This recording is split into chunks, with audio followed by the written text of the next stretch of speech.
نحمدہ و نصلی علی رسول الکریم اما بعد فاعوذ باللہ من الشیطان الرجیم بسم اللہ الرحمن الرحیم۔ آج میں جو خبر لے کر آپ کی خدمت میں حاضر ہوا ہوں، یقیناً ہر مسلم اس کو خبر کو سن کر اس کا دل خوشی سے جھوم اٹھا ہوگا۔ تو اس سے پہلے کہ ہم اپنی ویڈیو کی طرف چلیں، آپ ہمارے چینل کو سبسکرائب کریں اور ساتھ لگے گھنٹی کے بٹن کو پریس کر دیں تاکہ ہر آنے والی نئی ویڈیو کا نوٹیفیکیشن سب سے پہلے آپ تک پہنچ جائے۔ تو آپ کا وقت ویسٹ کیے بغیر اب میں اپنی ٹاپک کی طرف چلتا ہوں۔ تو آئیے دوستو، پنجاب کی سرکاری یونیورسٹیوں میں قرآن حکیم بطور نصاب پڑھانے کا نوٹیفیکیشن جاری کر دیا گیا ہے۔ قرآن حکیم کا نصاب پڑھنے کے بعد امتحان پاس کرنے کی شرط عائد کر دی گئی۔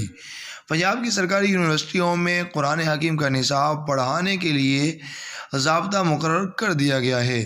ذرائع کے مطابق قرآن حکیم کا نصاب اسلامیات کے مضمون کے علاوہ پڑھایا جائے گا اور قرآن حکیم کا نصاب یونیورسٹیوں میں بطور لازمی مضمون پڑھایا جائے گا۔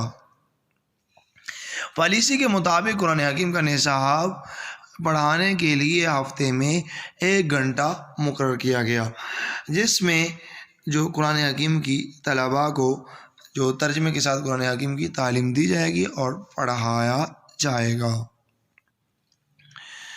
تو دوستو، یہ ہمارے لیے ایک بڑی اہم نیوز ہے اور یقیناً مسلمانوں کے لیے یہ خوشخبری ہے۔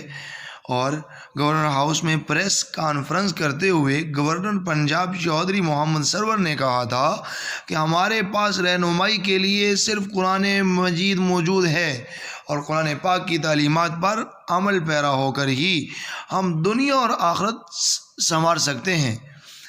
قرآن پاک ایک مکمل ضابطہ حیات ہے۔ پنجاب کی تمام یونیورسٹیوں میں ترجمے کے ساتھ قرآن کریم کی تعلیم شروع کر رہے ہیں۔